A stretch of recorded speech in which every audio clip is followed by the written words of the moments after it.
वो पूछ लेना। ऑल राइट, सो अभी आप देखेंगे, of course side by side मैं क्या करूंगा, आज ही के दिन या फिर ये पहला चैप्टर खत्म होने के बाद पहले चैप्टर के ऊपर के जो बुकलेट्स में क्वेश्चंस है वो भेज दूंगा, so that you can solve the MCQs also simultaneously, theory plus MCQ दोनों साथ साथ हम कवर करेंगे। नहीं तो क्या होता है, मैंने अगर पूरा ट्रिग्नोमेट्री थ्योरी पढ़ा दिया, पूरे 3 चैप्टर है ये बोर्ड में, और 11th के बोर्ड में, और फिर ये इसका एमसीक्यू बाद में लिया तो आप तब तक भूल जाते हो। So better is we will simultaneously do, पहला एंगल एंड मेजरमेंट में बोर्ड लेवल कंप्लीट कर रहा हूँ, फिर उसके एमसीक्यू सॉल्व करेंगे, फिर दूसरा चैप्टर ट्रिग्नोमेट्री पार्ट 1 वो सॉल्व करेंगे, उसके एमसीक्यू सॉल्व करेंगे, फिर तीसरा ट्रिग्नोमेट्री पार्ट 2 वो सॉल्व करेंगे और उसके एमसीक्यू ऐसे। All right, so yesterday I had given you homework first 3 questions, इसमें कोई डाउट है क्या?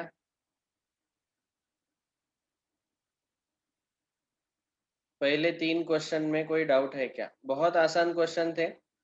यहाँ पे तो डिफरेंस लेना है और डिफरेंस 360 का इंटीजर मल्टीपल है क्या चेक करना है। दूसरा क्वेश्चन है, इसमें एंगल्स ड्रॉ करने थे ये, और कौन से क्वाड्रेंट में टर्मिनल रे आता है वो बताना है। तीस ये जो दूसरा और तीसरा क्वेश्चन है उसमें आपको degree to radian, radian to degree convert करना है, तो बस पाई बाय 180 से आपको मल्टीप्लाई करना है।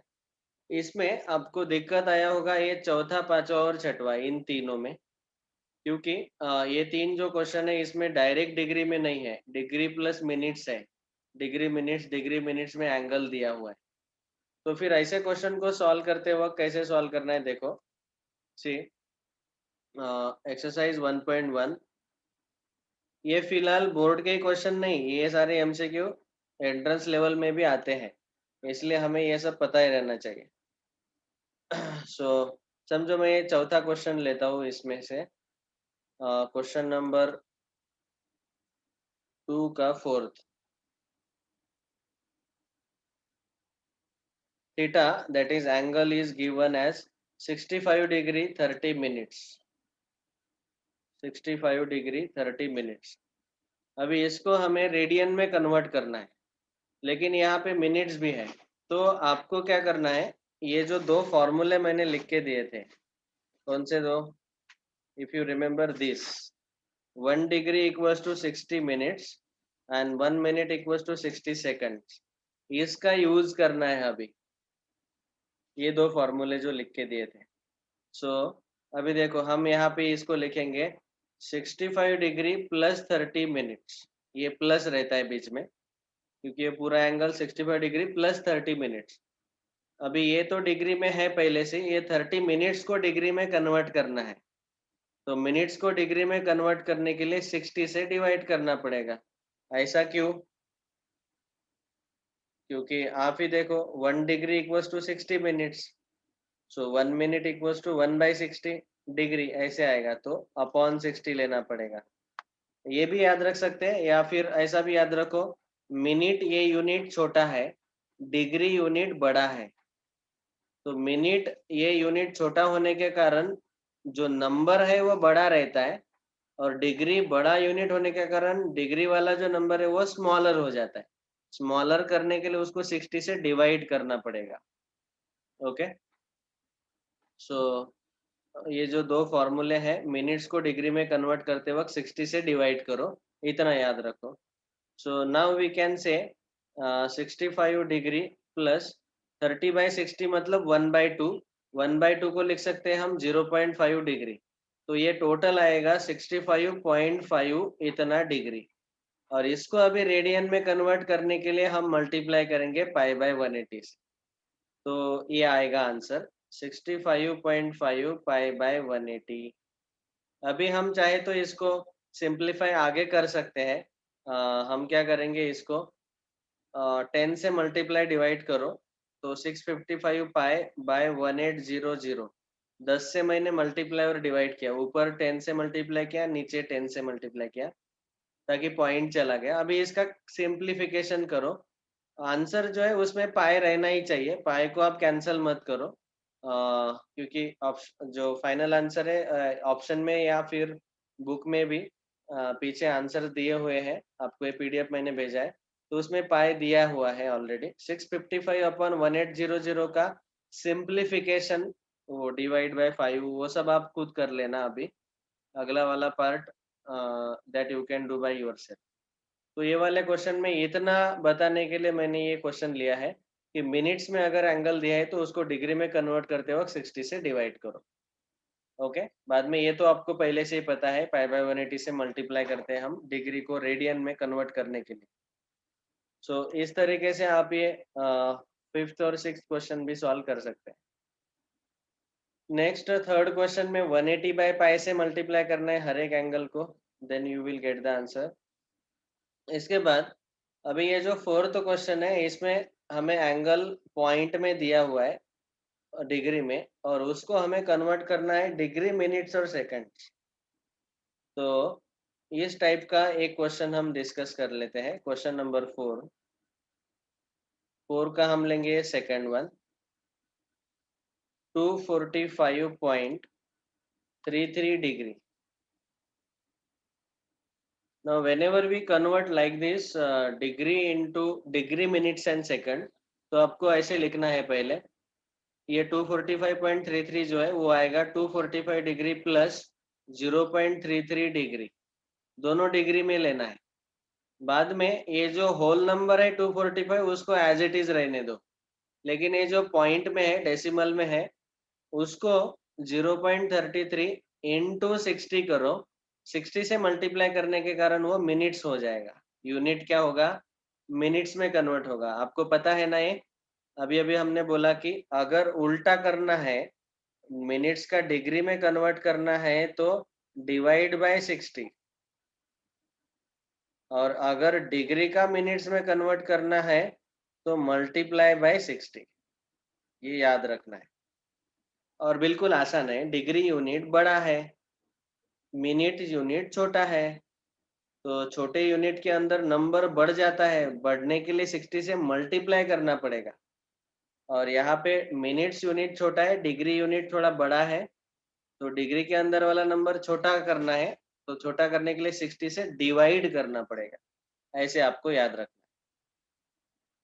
नेक्स्ट 245 डिग्री प्लस 0.33 इंटू 60, तो ये आ जाएगा, साइड में रफ में कैलकुलेशन कर लेते हैं। 3.3 इंटू 6, 6 3 जा 18, कैरी 1, 6 3 जा 18 प्लस 1 19.8, तो ये आ जाएगा 19.8 इतने मिनट्स। अभी इसको आगे हम ऐसा लिखेंगे, 245 degree plus 19 minutes plus 0.8 minutes. Okay, फिर 245 डिग्री प्लस 19 मिनट्स प्लस 0.8 को फिर से 60 से मल्टीप्लाई करो। अभी ये मिनट्स का क्या होगा? सेकंड्स में कन्वर्ट होगा। So when you multiply by 60, यहाँ पे क्या होगा? मिनट्स का यूनिट सेकंड में कन्वर्जन होगा। सो 245 प्लस 19 मिनट्स प्लस ये 0.8 इंटू 60, मतलब वो आ जाएगा 8 into 6, 48। So answer will be 48 second. So इसको बाद में फाइनल आंसर लिखते वक्त हम ऐसा लिखते हैं, 245 degree comma 19 minutes comma 48 second. So this is the final answer. बिना कॉमा का भी लिख सकते हैं आप, कभी कभी ऐसे भी लिखा हुआ रहता है, 245 degree 19 minutes 48 seconds, that is also all right. Plus sign आपको रिमूव करना है। सो ऐसे हमने क्या किया, express the following angles in degree, minutes and second. Original angle degree में दिया हुआ था, उसको हमने डिग्री, मिनट, सेकंड तीनों में एक्सप्रेस किया, degree, minute, second. So this is the final answer. ये समझ में आया सबको? Yes sir. Very simple. Yes sir. बाद में question number 5 onwards triangle, quadrilateral के कुछ क्वेश्चंस है, वर्ड प्रॉब्लम्स है।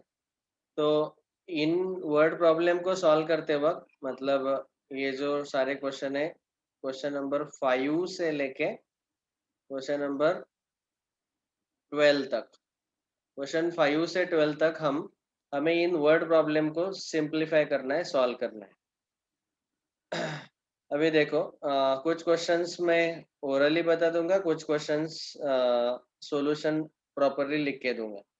जैसे question number 6, two angles of triangle इतने हैं, तो find the degree and radian measure of the third angle. अभी देखो पहले इन दोनों एंगल को डिग्री में कन्वर्ट करो, ये दोनों रेडियन में दिए हुए हैं। फिर तीसरा एंगल फाइंड करते वक्त तीसरा एंगल कैसे फाइंड करेंगे बोलो? ट्राइंगल के तीनों एंगल का एडिशन कितना रहता है? 180। 180 में से इन दोनों का एडिशन सम जो है वो सब्ट्रैक्ट करो, तो तीसरा एंगल आपको डिग्री में मिल जाएगा, फिर उस डिग्री को रेडियन में कन्वर्ट करो। तो this is very easy question, you can solve by yourself. बाद में in right angle triangle the acute angles are in the ratio 4:5। Find the angles of the triangle in degree and radian. ये भी बिल्कुल आसान question है, question number 7, लेकिन इसका solution मैं लिख के बताता हूँ। देखो राइट एंगल ट्राइंगल का स्पेशल प्रॉपर्टी ऐसा रहता है कि ये एक 90 डिग्री होता है, और ये दोनों एक्यूट एंगल जो इनका एडिशन जो है एडिशन 90 आएगा इन दोनों का, क्योंकि टोटल एडिशन 180 आना चाहिए, तो दोनों एक्यूट जो रहते हैं उनका एडिशन 90 आता है। तो यहाँ पे उन दोनों एक्यूट का रेशो 4:5 दिया है, तो हमें ऐसा लिखना पड़ेगा, acute angles are 4x, 5x। x कहाँ से टपका? आपको पता है रेशो लेते वक्त हम क्या करते हैं, ओरिजिनल वैल्यूज लाने के लिए दोनों को एक अननोन कांस्टेंट से मल्टीप्लाई करते हैं। सो 4x 5x ये दो एंगल्स आएंगे एक्यूट एंगल्स, और हमें भी पता है क्लियरली कि इन दोनों का एडिशन 90 आएगा, क्योंकि ये एक एंगल तो 90 है ही राइट एंगल ट्रायंगल में, और ये दोनों एक्यूट जो है 4x 5x, इन दोनों का एडिशन 90 आना ही चाहिए। ये राइट एंगल का प्रॉपर्टी है, राइट एंगल ट्रायंगल का। सो 4x + 5x 9x = 90। यहाँ से x का वैल्यू 10 मिला, और फिर देयरफॉर वी कैन से पहला जो एंगल है 4x, 4 × 10 दैट इज 40 डिग्री। दूसरा है 5x दैट इज 5 × 10 50 डिग्री। देखो इन दोनों का एडिशन 90 है, ये दोनों एक्यूट एंगल्स है। That's all, like this we solve. ये हुआ 7th क्वेश्चन। बाद में 8th क्वेश्चन आपको लीनियर इक्वेशन इन 2 वेरिएबल्स आपने सॉल्व किए हैं अभी 10th स्टैंडर्ड में। क्या किया था हमने क्वेश्चन नंबर 8 में? हमें क्या दिया है, दो एंगल जो है उनका सम दिया है और उनका डिफरेंस दिया है। तो हम क्या करेंगे, let the angles be x, y। दोनों का सम मतलब x + y हमें दिया है 5 पाई रेडियन। 5 पाई रेडियन को आप डिग्री में कन्वर्ट कर दो, तो इसको क्या करना पड़ेगा, डिग्री में कन्वर्ट करने के लिए 180 अपॉन पाई से मल्टीप्लाई करो, तो पाई पाई कैंसल, 180 × 5 900 आएगा। तो ए आएगा x + y = 900 degree, equation number 1। फिर डिफरेंस 60 डिग्री है दोनों एंगल का। अभी ऑफ कोर्स हमें पता नहीं है कौन सा एंगल बड़ा है कौन सा छोटा है, हम अज्यूम करेंगे कि x बड़ा है, तो x - y लेंगे हम 60 डिग्री। ये हुआ दूसरा इक्वेशन। अभी इन दोनों इक्वेशन को आप कौन से भी मेथड से सॉल्व कर सकते हैं, एलिमिनेशन, सब्स्टिट्यूशन। अब जो स्टूडेंट्स 9th स्टैंडर्ड में हैं अभी फिलहाल, उनके लिए मैं ऐसा बोल सकता हूँ कि आप क्या करो, यहाँ पे y को राइट में शिफ्ट कर दो, y + 60, और ये x का जो वैल्यू है y + 60, ये इक्वेशन 1 में सब्स्टिट्यूट करो। This is called as substitution method. और x का वैल्यू y + 60 इक्वेशन 1 में अगर हमने डाला, इक्वेशन 1 दिया हुआ है x + y = 900, x के जगह y + 60 डालेंगे, प्लस y = 900, और 2y = 900 - 60, वो आ जाएगा कितना, 900 - 60 800, 840। एंड y = 4 जा 2 जा y is 420 डिग्री, और ये y का वैल्यू अभी यहाँ पे डाल दो, तो x का वैल्यू मिलेगा y + 60 दैट इज 420 + 60 480 डिग्री। तो ये दोनों एंगल्स हमें मिल गए x एंड y, जिनका सम 900 है और डिफरेंस 60 का है। देखो आप इन दोनों का एडिशन 420 और 480 दोनों का एडिशन 900 आएगा और डिफरेंस जो है वो 60 डिग्री आएगा, मतलब हमारा आंसर 100% करेक्ट है। Okay, so this way we can solve. तो इक्वेशन बना के हमने उन दोनों को सॉल्व कर दिया। बाद में ये 9th क्वेश्चन और ये 12th क्वेश्चन ये ऑलमोस्ट लगभग सेम ही है। देखो इसमें क्या दिया है कि तीनों एंगल का रेशो दिया है 3:7:8 इन अ ट्राइंगल। तो हम क्या करेंगे, इन तीनों इसको मैं ओरली बता देता हूँ। तीनों एंगल को हम लेंगे, पहला एंगल 3x, दूसरा 7x, तीसरा 8x। और आपको पता है कि ट्राइंगल के तीनों एंगल का एडिशन हमेशा 180 रहता है। सो इनका सम 180 ले लो। So 7 + 3 10 + 8 18x equal to 180, x equal to 10 आएगा। तो ये तीनों एंगल्स आएंगे 3 × 10 30, 7 × 10 70, 8 × 10 80। आप चाहे तो इन तीनों का सम लेके देखो, तीनों का सम 180 आना चाहिए क्योंकि वो ट्राइंगल के एंगल्स है। बस हो गया, ऐसे सॉल्व करो। लेकिन उनको हमें रेडियन में भी कन्वर्ट करना है। डिग्री में तो हमें मिल गए 30 डिग्री, 70 डिग्री, 80 डिग्री। उनको रेडियन में कन्वर्ट करते वक्त उसको π/180 से तीनों को मल्टीप्लाई करो। ओके, वो याद रखना है कि एंगल्स के मेजर्स हमें दोनों में फाइंड करने हैं, degree as well as radian. Okay, and same thing quadrilateral के लिए यहाँ पे जो दिया हुआ है कि one angle of quadrilateral is this much and remaining 3 का मेजरमेंट इतना है। तो रिमेनिंग 3 को हम लेंगे 2x, 3x, 4x। और ये चौथा जो एंगल है 2π/5, उसको पहले डिग्री में कन्वर्ट करने के लिए 180/π से मल्टीप्लाई करो। पाई कैंसिल होगा, 5 3 जा 15, 5 6 जा 30, 36 2 जा 72 डिग्री। तो एक एंगल आया 72 डिग्री। तो ये 4 एंगल हो गए क्वाड्रिलेटरल के। और क्वाड्रिलेटरल में आपको पता है कि चारों एंगल का एडिशन 72 + 2x + 3x + 4x कितना रहता है? 4 एंगल का एडिशन क्वाड्रिलेटरल में 360। ओके, बस इनको सॉल्व करो। 2 + 3 5 + 4 9x = 360 - 72। x का वैल्यू यहाँ से आ जाएगा और वहां से ये तीनों एंगल्स आ जाएंगे। हमें पूछा गया कि find there measures in degree. Angle जो फाइंड किए आपने चारों, उनको डिग्री रेडियन दोनों में फाइंड करो। तो डिग्री में आपको आंसर मिल जाएगा, फिर उनको रेडियन में कन्वर्ट कर देना π/180 से मल्टीप्लाई करके। Are you getting how to solve this questions? सबको समझ में आ रहा है कि नहीं? Sir. Yes sir. Yes sir. So ये ओरली मैं यस सर। इसलिए बता रहा हूँ क्योंकि आप इनको अभी सॉल्व करो। ये सारे क्वेश्चंस आज का होमवर्क है, क्वेश्चन नंबर 12 तक। ओके, 10th क्वेश्चन मैं अभी यहाँ पे सॉल्व करके बताता हूँ क्योंकि उसमें एपी का कंसेप्ट यूज हुआ है। तो अभी जो 10th स्टैंडर्ड में स्टूडेंट्स हैं, आपको पता होगा एपी का concept. The measures of angles of a triangle are in AP. अभी ट्राइंगल के कितने एंगल्स रहते हैं? 3। तो जिनको एपी चैप्टर पता नहीं है उनके लिए बता दे रहा हूँ कि जब हम एपी में 3 चीजों को लेते हैं तो वो लेते हैं a-d, a और a+d। एपी में मतलब ये तीनों एंगल्स एपी में है, मतलब क्या इनमें डिफरेंस सेम रहता है, डिफरेंस सेम रहता है। ओके, समझो एक एंगल, अगर फॉर एग्जांपल बता रहा हूँ, एक एंगल 30 डिग्री है, प्लस इसमें 15 ऐड करो 45, प्लस इसमें 15 ऐड करो 160। तो ये कैसे एपी में है तीनों एंगल्स। ऑफ कोर्स ये ट्राइंगल के एंगल नहीं होंगे, लेकिन बता रहा हूँ कि एपी का मतलब क्या है कि यहाँ पे डिफरेंस सेम रहता है। दो एंगल का अगर हमने डिफरेंस लिया तो पहला, दूसरा, तीसरा, ये डिफरेंस बढ़ते जाएगा ऐसे। 30 + 15 45, 45 + 15 60, लाइक दैट। तो इसको बोलते हैं हम एपी। तो अभी एपी में 3 एंगल्स हम जनरली ऐसे लेंगे, a-d, a और a+d। उसमें a is called as first term of AP and d is called as the common difference of the AP। फिर अगला पार्ट है कि the greatest angle is 5 times the smallest, then find the angles in degree and radian। Okay, तो हम ये condition use करेंगे, वहां से हमें इक्वेशन मिलेगा। पहला पार्ट कि let the angles of triangle be, पहला एंगल a - d, दूसरा a और तीसरा a + d।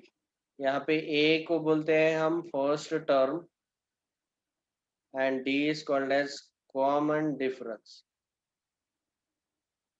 और ये जो एंगल्स है जनरली इनमें डिफरेंस सेम रहेगा, D D D difference same है।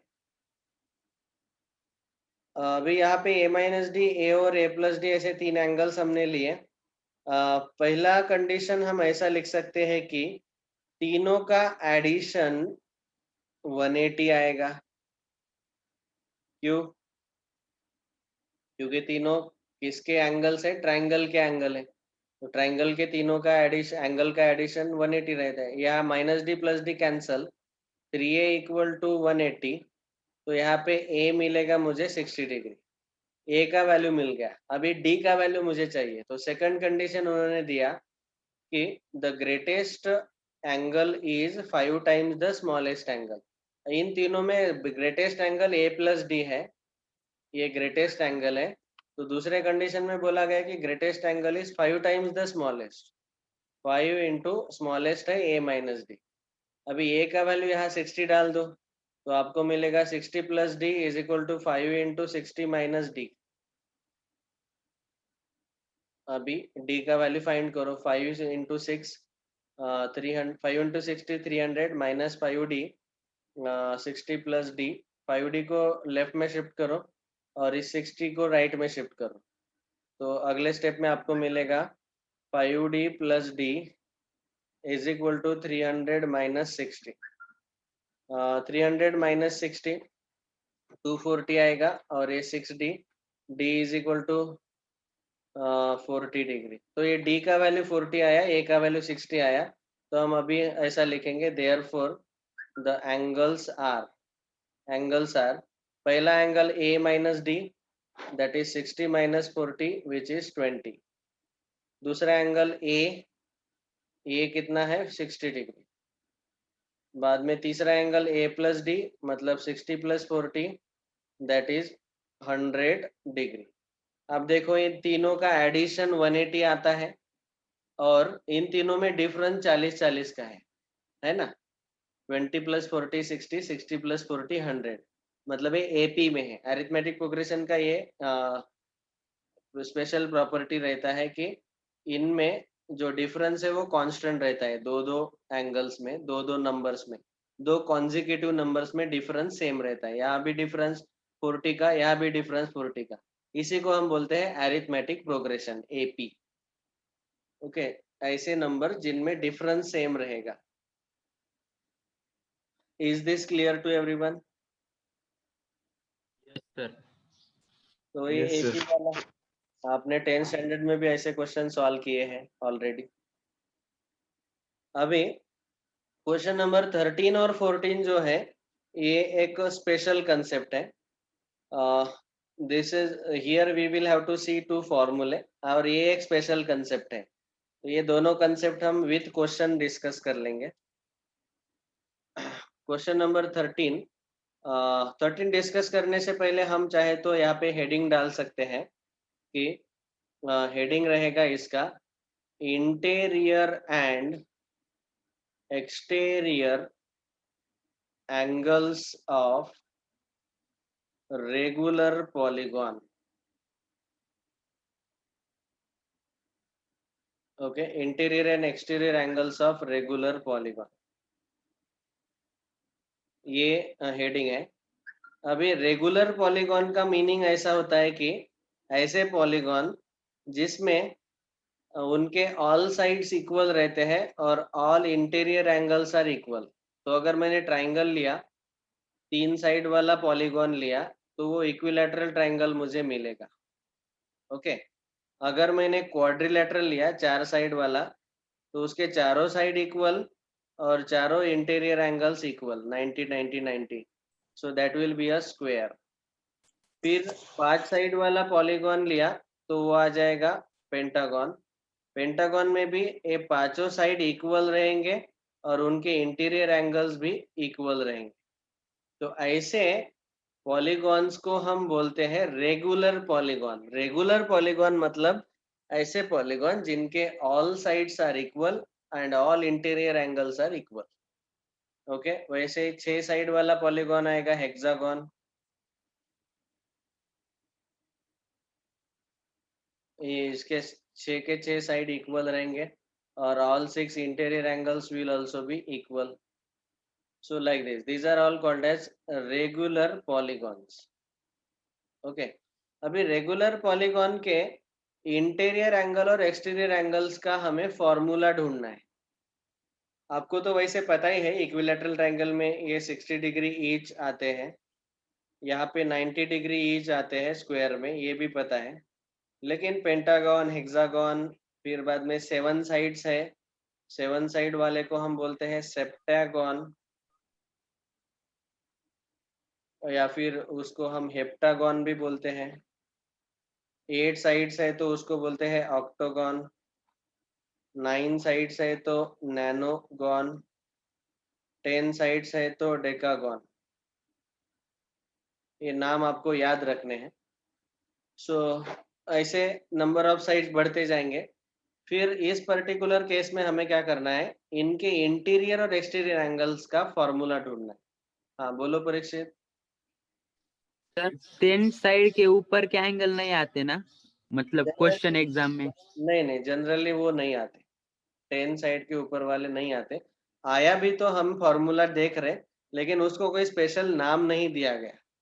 वो वहाँ पे ऐसा ही बोला जाएगा आपको कि regular polygon having 11 sides, regular polygon having 12 sides, ऐसे बोला जाएगा। वहाँ पे उनका ऐसा स्पेशल नाम नहीं है। 10 तक स्पेशल नाम दिया है, 10 साइड्स तक स्पेशल नाम, मतलब ये ट्राइंगल, स्क्वायर, पेंटागन, हेक्सागन, ये स्पेशल नाम है। नंबर ऑफ साइड्स 10 से ज्यादा है तो फिर वहाँ पे आपको उसका स्पेशल नाम नहीं रहेगा, लेकिन नंबर ऑफ साइड तो रहेंगे। तो नंबर ऑफ साइड का यूज करके हमें अभी वो फॉर्मूला ढूंढना है कि इंटीरियर एंगल और एक्सटीरियर एंगल का फॉर्मूला क्या आता है। अभी देखो, यहाँ पे एक जनरलाइजेशन हम ऑब्जर्व करते हैं। समझो मेरे पास एक हेक्सागन है,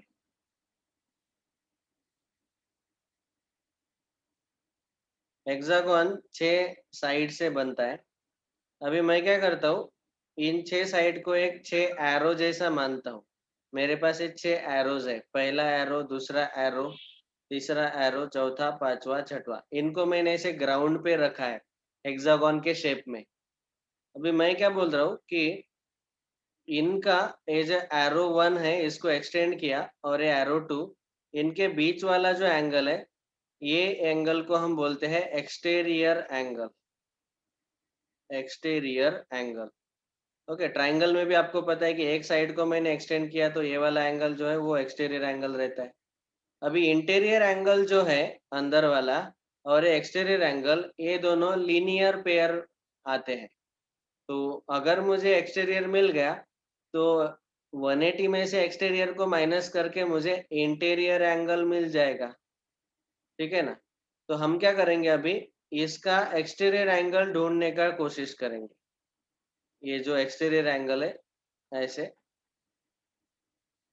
और क्योंकि इंटीरियर एंगल्स इक्वल है तो एक्सटीरियर एंगल्स भी 6 के 6 इक्वल ही आएंगे, क्योंकि वो 180 में से माइनस करना है ना इंटीरियर को।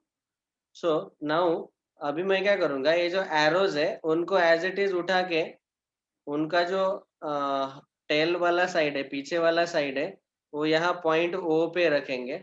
तो एरो 1 ऐसा हॉरिजॉन्टल था, एरो 2 उसको खुद को पैरेलल ऐसा रख सकते हैं, उसको खुद को पैरेलल उठा के मैं उसी को पैरेलल रख रहा हूँ।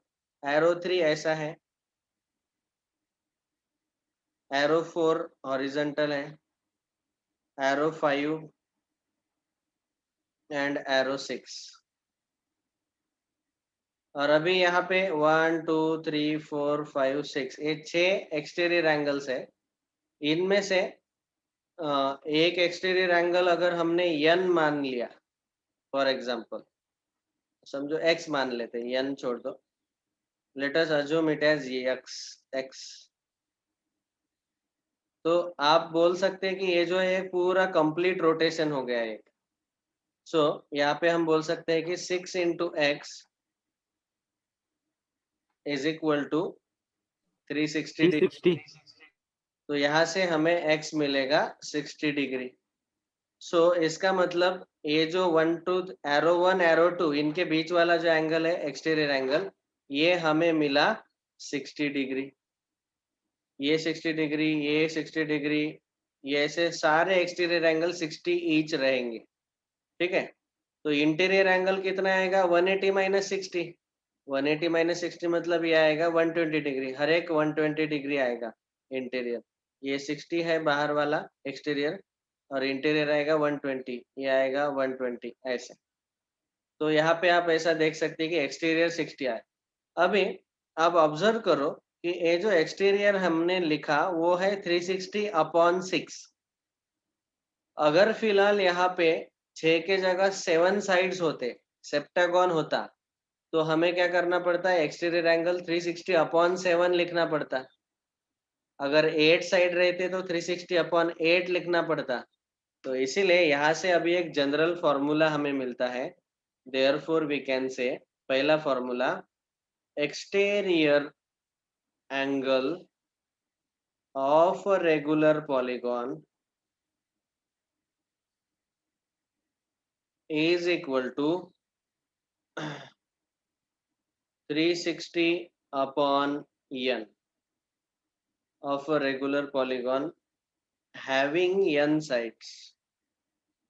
अगर उसके n साइड्स है पॉलीगॉन के, तो जितने साइड है उतने से हमें डिवाइड करना पड़ेगा। जैसे यहाँ पे 6 साइड थे हेक्सागोन को, तो हमने 360 को 6 से डिवाइड किया, तो एक्सटीरियर एंगल हमें 60 मिल गया। 7 हेप्टागोन रहता है तो 7 से डिवाइड करना पड़ता। स्क्वायर है तो 360 को 4 से डिवाइड करो, ईच 90 आएगा। ट्राइंगल है तो 3 से डिवाइड करो, 360 अपॉन 3, तो एक्सटीरियर एंगल 120 आएगा। तो वहां से इंटीरियर 180 माइनस 60 आएगा। तो यहाँ पे दूसरा फॉर्मूला हम बोल सकते हैं कि therefore interior angle will be equal to 180 minus 360 upon n। क्योंकि एक्सटीरियर 360 अपॉन n है, तो इंटीरियर निकालने के लिए 180 में से एक्सटीरियर को माइनस करो, दैट्स ऑल। क्योंकि वो दोनों लीनियर पेयर में रहते हैं हमेशा, इंटीरियर और एक्सटीरियर। तो ये दोनों फॉर्मूले आपको याद रखने हैं और इनका हमें यूज करना है अभी क्वेश्चन नंबर 13 में। तो बस आपको क्या करना है, find the degree and radian measure of exterior and interior angle of a regular pentagon, hexagon, septagon, octagon. इन चारों के लिए पूछा गया। तो एक क्वेश्चन में सॉल्व करके बताता हूँ। सो एक्सरसाइज 1.1 क्वेश्चन नंबर 13, इसमें समझो पहला लेते हैं पेंटागन। तो ऐसा लिखना है पहले, for pentagon number of sides n is equal to 5। n का वैल्यू कितना आएगा 5। देयरफॉर हमारा पहला फॉर्मूला है एक्सटीरियर एंगल, मैं शॉर्ट में लिखा हूँ EXT। Exterior angle equal to 360 upon n, 360 upon 5, that is कितना आएगा 72 डिग्री। और दूसरा interior angle will be equal to 180 minus 72। जो एक्सटीरियर है उसको 180 में से सब्ट्रैक्ट करो, तो ये कितना आएगा 108 डिग्री, दैट्स ऑल। तो ऐसे आपको इन दो फॉर्मूले का यूज करके एक्सटीरियर और इंटीरियर फाइंड करना है। तो क्वेश्चन नंबर 13 तक आज का होमवर्क है। ये 14 हम कल डिस्कस करेंगे, इसके बहुत सारे प्रैक्टिस लेना है मुझे। So till 13 today's homework, please everyone solve this exercise and if you have any doubts we will discuss tomorrow। इसके सारे फोटोज मैं अभी ग्रुप पे भेज देता हूँ। Okay, thank you all, see you tomorrow. समझा सब लोगों को?